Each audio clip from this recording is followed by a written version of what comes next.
It's a lot quicker for you to implement a Stripe API because they know exactly what you're trying to do. And that experience is a lot different from the next person or the next person. And that's how we see it. We see that as like the core disconnect and what we're trying to solve at GitBook. But I think there's a much wider story to just personalizing the page and the API keys. Again, it's the whole documentation experience from the time someone discovers your product to the time to implementation. And there's a lot of personalization that can come in between there. 40% of respondents to one of our questions said that they don't track any metrics on their docs, which is a bit mind-blowing. Again, with that sentiment that 90% of people know that their docs know that documentation is a big purchasing factor, but 40% say that they don't track how that performs at all. So I think, again, there's a lot of disconnect with the way people view it and what they know what to do. Welcome to the API the Docs podcast. Today, my guest is Addison Schultz from GitBook. Hi, welcome. Hi, thank you so much for having me. Excited to be here and excited that you reached out for the invitation. Likewise. And to start off with the most important thing, thank you for GitBook for sponsoring the AI the Docs conference. It's a very great opportunity to be present in front of the audience who's really interested in what's new, what is working very well. And so thank you for being a sponsor there. And Addison, you are here in the role of lead of developer relations at GitBook. How long do you work there? Yeah, so I am currently leading the developer relations team at GitBook. I have been here for a little over 2.5 years, I think, maybe a little bit longer. But I've been working in developer relations pretty much my entire professional working life. So I've spent a lot of time in documentation, as you can probably imagine. And obviously with a lot of the trends shifting towards AI and working at GitBook, where we're a documentation platform, I've seen a lot of these different trends and paradigms shifting in not only the way that we create our product, but the way that teams are documenting their own products. I think we have some really exciting things to share and chat about in this podcast. Definitely. But before that, DevRel. It used to be very fashionable to be called DevRel some years ago. And suddenly that tag is disappearing. So people are DevRel by any other name. What do you think about that? I think the broader work that developer relations does covers a lot more. It's a lot more than just marketing, but it also has a lot to do with sales. It has a lot to do with documentation, and it has to do a lot with product as well. And I think over time, and maybe 5 to 6 years ago, DevRel was like that one hat fits all name solution for someone who does that. But it seems to me that a lot of times this role is shifting into something a little bit more specific, where you have more focused DevRel people doing tech writing, or you have more DevRel people focused on product and community or support. I think the role of DevRel is going to be here for a long time. I definitely see the need for it, but I think the naming conventions might shift a little bit over time. Yeah. The State of the Docs report that's published by GitBook. Yes. Is this the first one, 2025? Yes, this was the first year that we had kicked off this project and run this report. And I have to say, I think it was highly successful. Big kudos to my entire team who was working on this. It actually has a lot to do, the reason why we wanted to put it out in the first place, back to what I was saying before, is the documentation experience is changing pretty rapidly. And it's one of those things that we've always felt that people know that it's changing, but they're a little unsure on how to implement their documentation to keep up with the change that's coming. And not only did we want to highlight a lot of these paradigm shifts, but we wanted to provide a report, some materials for technical writers, for DevRel, for product, to prove to their companies saying, hey, the landscape is changing. Documentation is becoming more important than ever. Here is why. Because historically, what we've seen is documentation is overlooked in a lot of cases because it's sometimes one of those things that's hard to put business metric behind. You can look at a website and say, okay, this person spent this much time on the website, they clicked this sign up button, and then they spent this much time in the product, and that makes them a successful user. But for some reason, documentation has never had that limelight where people look deep enough into the metrics or how the documentation is performing. I'd say it's more of an industry standard at this point, and on why that happens. And we basically are trying to change that, saying people know that it's changing. People know that it's important. Here are some key points and key metrics that say, hey, you should focus on this as a business because it's going to give you a lot more return in the long run. Yes, we have also been saying this for a very long time. That's also why API to Docs even started to pull. But most of those probably agree with this and even have been spreading the word about how important documentation is. The report also brings numbers. So you interviewed 444, or that's just for the symmetry, 444 people. I think it was. I think it was 444 at the end. Yeah. Big companies, smaller companies, tiny companies. And I remember seeing a number that for purchase decisions, 90% of people you asked about this said, yes, when it comes that two offerings are on parity, then we are definitely going to look at the docs as a decision-making factor, whether the docs are up to date, whether it's correct, whether it's sufficient. And here we're talking, when we say documentation, this is my pet peeve, seeing how I'm not only here as your host, but I also am part of Pronovix, where we are building more complex enterprise developer portals, where suddenly business documentation and the marketing and sales aspects of digital connections become very important. We have to make this important distinction when we start talking about the state of docs. So when we're talking here about API documentation, we're talking really about documentation for developers, software developers, right? Yeah, I would say you could put this whole report in the tone of product API docs. Yeah. So yeah, for technical products. Yeah. And it's part of the business decision. And those who are working with these documentations say that it is part. And yet there was a very cool quote in the beginning. I think someone who used to work as Stripe maybe, that it's with the medical treatment, the success is if you didn't need further assistance. And so it's very hard to prove a traditional hardcore ROI on docs. I have heard from many teams, though, that sometimes when they really were forced to prove numbers, then they teamed up with support, because that is a very fast thing, and support obviously measures everything, and it's also very measurable. So the less support on a topic, the better your docs were. Yeah, absolutely. And that's what we've seen as well. And that's, I think, has been more of the standard for what people start to measure when they look at ROI on how their documentation is performing. Less support tickets equals better documentation. I think the biggest takeaway from my perspective was pretty much everyone, and I said this before, but it's like everyone that we had interviewed knows that their documentation should and can be better. But it doesn't feel like a lot of people know how they can be better. And I'm just actually going through this report again and providing a little bit more of these takeaways that really caught my eye. But the first one I'm looking at is tied to the purchase decisions and business impact, because one of the things that people were saying, again, 90% of people say that when they're deciding on a new product, the documentation is one of the most important resources for them on deciding if they want to use that product. But conversely, only 35% of people say that they think their own docs has a good enough impact for their own products. So there is this big disconnect right off the bat. They know that the documentation is important when making a business decision, but they don't think that their docs are good enough to help users make their own. So it's like I said, people know that it should be better, but they don't know how. And I think there's a lot of like things that kind of go into this. And we also are working on a lot of features and things that the way that we think about it at GitBook specifically, that I think resonated with a lot of people. We know that the documentation experience is changing quite a lot. Traditionally, like in the past, a lot of teams used to discover a new product. They'd head maybe to the marketing website, they'd hop right into the product, maybe head into the documentation as they start their onboarding phase. But the majority and like the gravity of the experience centers inside of the product. People are like inside of the product, clicking things around and maybe checking out the marketing website to see a little bit of what things can do. But what we're seeing, it's answered a lot in the AI section and how the landscape is changing, especially for AI and API companies.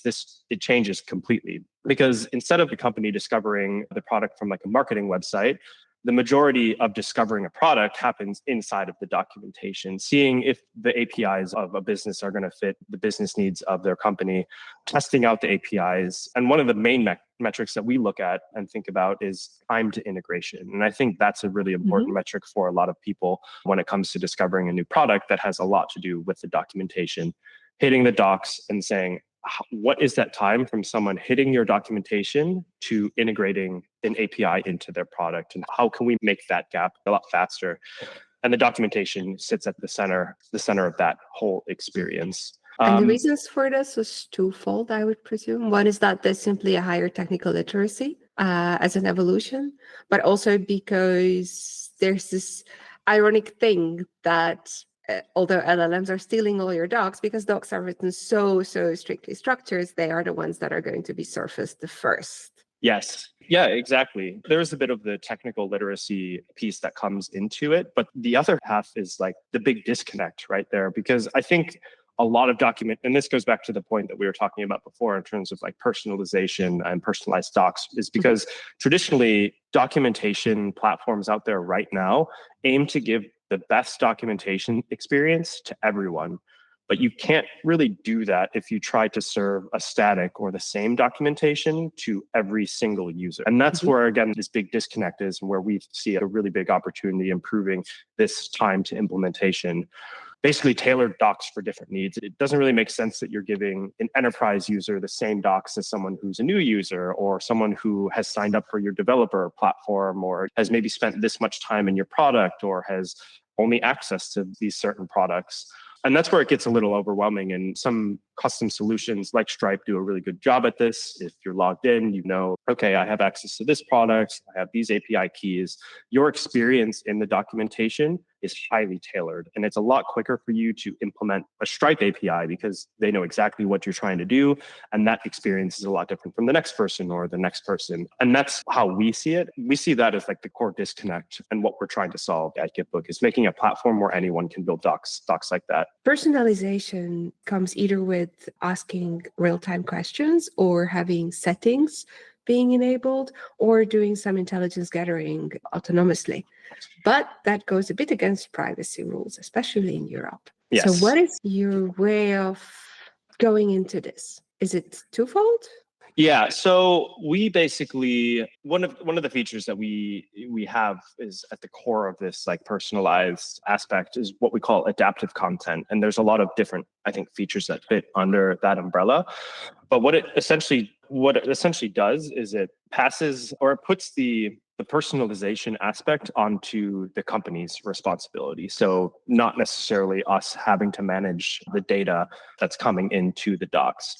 The company being those who use GitBook as a framework to publish their own corporate documentation towards their own users. Right? Correct. Yes, because it's almost an impossible feat to essentially, to your point, personalize a doc off someone that we don't know, and we don't go out and try to figure out who this person is. We'll only know who a person is and what kind of docs they need based on the information that a company might send. So for instance, we have it set up on our own documentation. We have a lot of different features that are feature flagged, but we only give certain users access to them, or like a beta segment. And if you look at our documentation, if you're not logged into the GitBook product, you won't see those docs essentially, because you won't have access to them. But if you are logged into the GitBook platform, we are able to know that, this user is logged in and they have access to XYZ features. And then when you hit the documentation afterwards, if you're logged in, you'll be able to see those features.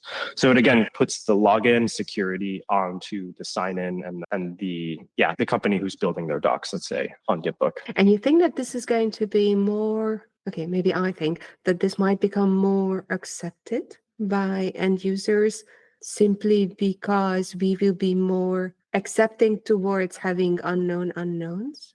Yeah, I think at the end of the day, if this is something that helps a user, again, find what they need faster and it works well, this solution, and I think we're, honestly quite a long way away from you hitting the docs and just you're there and has step-by-step through this.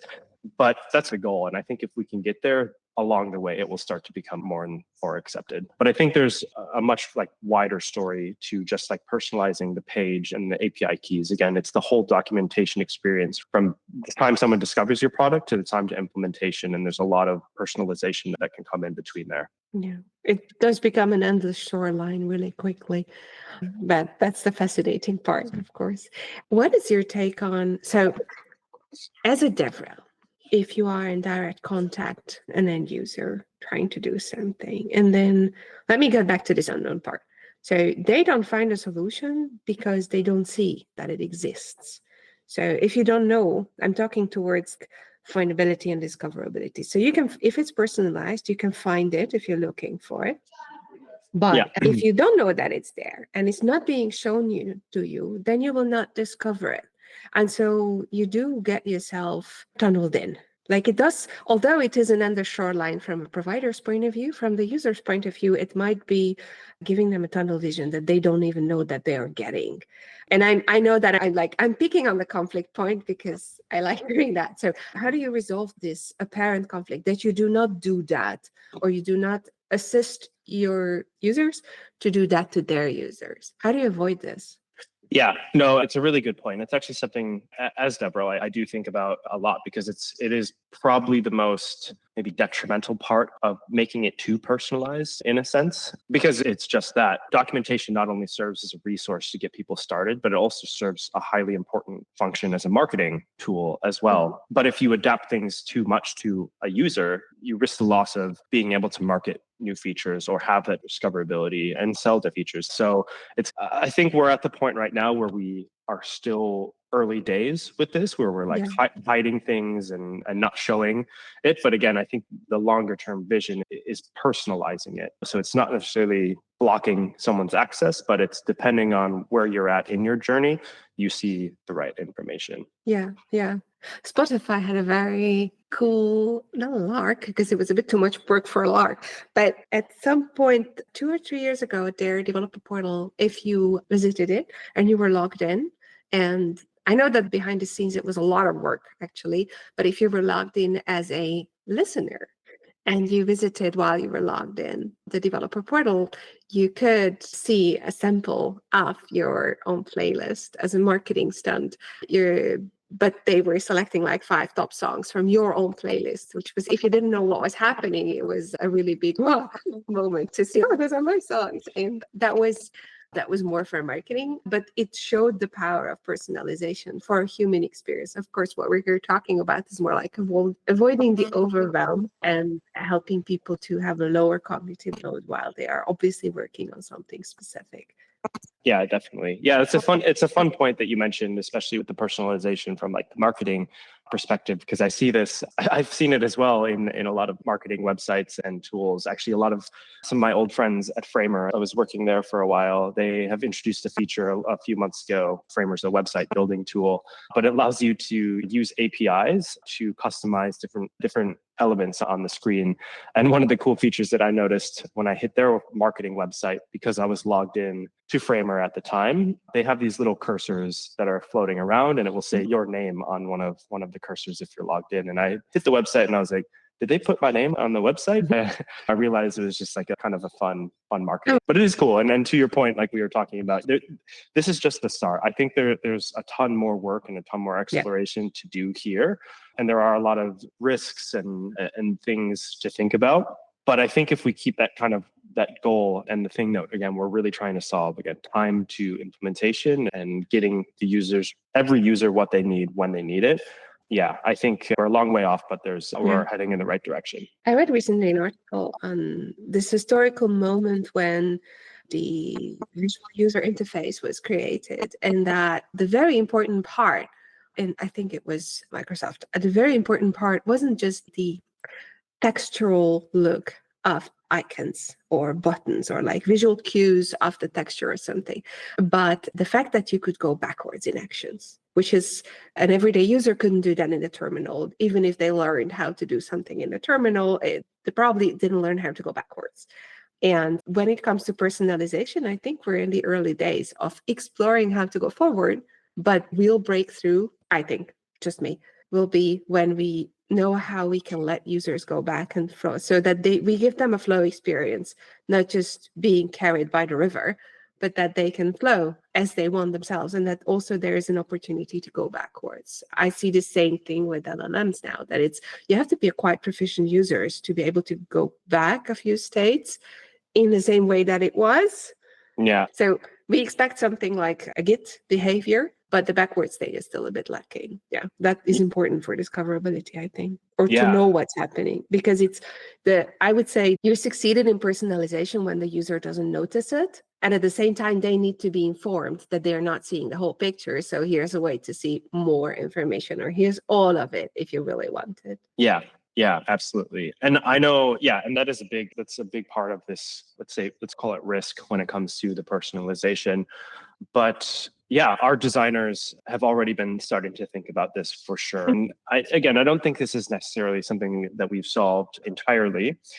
But one of the things that here's a good example of one of the ways that we make, because the whole personalization aspect isn't necessarily just about what pages and the information you're given, but it's the way that you interact with the documentation. A good example of how we're working on this, even in our own documentation, is a link hover. So we know if you're in our documentation, in a user's journey, what links you've checked already. So we can say, oh, this person was looking at payments, and then they were looking at account management, and et cetera. We have this feature that if you hover a link, an internal link in our documentation, we have something called a page highlight. So it summarizes the page before you click into it, and it gives you a quick description before you click into it saying, hey, this page does this and this. But one of the cool parts about it is not only does it use AI to summarize that, but it also takes in your journey of where you've been. So it could say something like, oh, this person looked at plans, and then they looked at the account management, and now you hover a link that says billing. The highlight might say something like, oh, if you go into this page, covers all of the billing needed to update your plan and fix your account management, because it knows that you've been there. But it doesn't leave you at that, because it will also say something like, click here to see the full context of what that page is. So it doesn't leave you alone with just the personalized option. It gives you the rest of the context that you might need. It's just a really small example. And I think, again, there's a lot of exploration to do with the hiding of pages and showing of information, because that, I think, is a bigger issue and bigger X that we need to solve. But yeah, it is something definitely that we think about, because like you said, you don't want to push someone down a river when they needed to get off a little bit earlier. Yeah. And this is where roles like where you are and like user research becomes super important, so that with the best intentions, engineering doesn't push towards the dystopian perfect solutions. Yeah, almost like spoon feeding everyone the wrong stuff, because it's one issue that we see, again, giving every single person the same documentation. But I think there's also that risk of, if we give every person the wrong documentation, whether it's different. So we definitely need to do our best to due diligence on making sure that the experience that they get is the highest quality and exactly what they need. But yeah, there's a lot of research and a lot more to be done, but I'm excited for where this is going. So there is the question of, what is the ROI on working on documentation? Why do we put so much effort into docs? Did something surface from all these interviews that was, for example, surprising to you, of what are documentarians measuring? Looking at the report that we put out, this is actually pretty surprising on my end as well, but it fits the narrative of, again, why we put out the report in the first place. But it was 40% of respondents to one of our questions said that they don't track any metrics on their docs, which is a bit mind-blowing, again, with that sentiment that 90% of people know that their docs know that documentation is a big purchasing factor, but 40% say that they don't track how that performs at all. So I think, again, there's a lot of disconnect with the way people view it and what they know what to do. And I think maybe there's a big piece that people don't track any metrics because maybe they don't know what to do with them, or they don't know how that should play into the larger product experience and documentation experience piece. But that's something that we're working on and we want to help solve. So that certainly needs assistance. So I studied genomics for doctorate studies, and there were many bioinformaticians. That was a job I met there first. And it was very clear to see how education and statistics and evaluating the size of the data set and what relevance it shows towards reality is a profession, and you got to be really careful. So sometimes I would say, with some understanding towards those who don't do anything, even if they have tracking, is that they might rightfully recognize that it is white noise, because it's not statistically relevant. Because, for example, in Europe, you got to be very careful with what you track because it's not the full picture. And or that they have such a diverse set of users whom they don't know, that in the end they are going to get to insights that they could have said without looking at the data, or they come to false insights. Analyzing data can be very misleading if you don't know what you're doing. You can easily come to wrong conclusions based on non-statistically relevant information or too much noise compared to information. But I guess it's coming, and I'm also expecting that coming from some sort of artificial intelligence augmented pattern recognition, because that is certainly programmable as long as you know the space. Exactly.